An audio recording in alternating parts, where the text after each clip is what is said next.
ظلم کے مظلوموں کے بوجھ ہوں گے، رشوتوں کے بوجھ ہوں گے، چوریوں کے بوجھ ہوں گے، حق دوسرے کا جو مارا ہوا ہے اس کے بوجھ ہوں گے۔ ہم یحملون اوزارہم علی ظہورہم، زیادتیوں کے بوجھ، گالیوں کے بوجھ،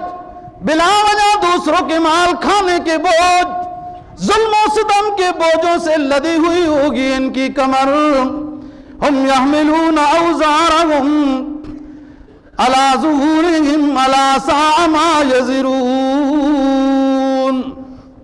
نبی پاک صلی اللہ علیہ وسلم نے ایک مرتبہ صحابہ کرام رضی اللہ تعالیٰ عنہ کے سامنے واعظ و نصیحت میں فرمایا، بتاؤ میری جماعت، غریب کون ہے، مسکین کون ہے، مفلس کون ہے، نادار کون ہے؟ صحابہ کرام رضی اللہ تعالیٰ عنہ میں سے کسی نے عرض کیا، اللہ کے حبیب، غریب وہ ہے جس کے پاس کھانے کے لیے کچھ نہ ہو، پہننے کے لیے کچھ نہ ہو، سواری کے لیے کچھ نہ ہو، رہائش کے لیے کچھ نہ ہو، خاندان میں جس کا کوئی احترام نہ ہو، جس کی کوئی بات نہ سنتا ہو، جس کی مشکل میں کوئی اسے پوچھتا نہ ہو، وہ غریب ہے۔ فرمایا سرکار دو جہاں صلی اللہ علیہ وسلم نے یہ غریب نہیں ہے آخرت کا، یہ غریب ہے دنیا کا، آخرت کا غریب کوئی اور ہے۔ عرض کیا صحابہ نے، اللہ کے رسول آخرت کا غریب کون ہے؟ فرمایا رحمت للعالمین صلی اللہ علیہ وسلم نے، آخرت کا غریب وہ ہے دوستو جب آئے گا میدان حشر میں، نیکیوں کے انبار لے کر آئے گا، نیکیوں کے پہاڑ لے کر آئے گا،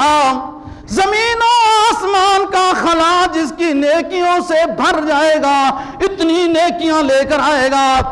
لیکن جب حساب سے فارغ ہوگا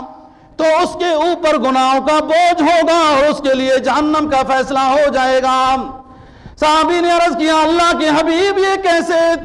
کہا اس نیک شخص کے اوپر لوگوں کے اتنے حق ہوں گے، کسی کے پیسے دینے ہوں گے،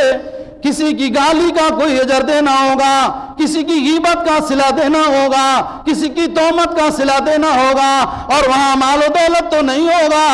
صاحب حق کو، جس کے اوپر حق ہے، اس کی نیکیاں دی جائیں گی، حقوق والے آتے رہیں گے،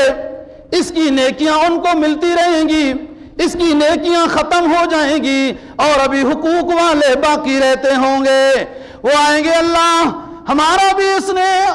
مال دینا ہے، ہمارے باغ پر بھی اس نے قبضہ کیا اپنے چودراہٹ کے زمانے میں، 4 مہینے کے زمانے میں اس نے ہماری کوٹھیوں پہ بھی قبضے کیے۔ تو فرمایا ان کے گناہوں کو اس کے اوپر رکھتے جاؤ، یہ حق دیا جا رہا ہے، نیکیاں ختم ہو رہی، صاحب حق باقی ہیں، اب ان کے گناہ اس کو دیے جا رہے ہیں۔ آیا تھا دوستو تو نیکیوں کے پہاڑ لے کر، زمین و آسمان کا خلا بھرا ہوا تھا نیکیوں سے، اور جب جا رہا ہے تو گناہوں کے انبار لے کر جا رہا ہے، اور جہنم اپنے لیے الاٹ کر کے جا رہا ہے۔ دوستو اللہ تعالیٰ دین کی سمجھ اور عمل کی توفیق نصیب فرمائے۔ باقی بات خطبہ حجۃ الوداع کی اگلے جمعے کو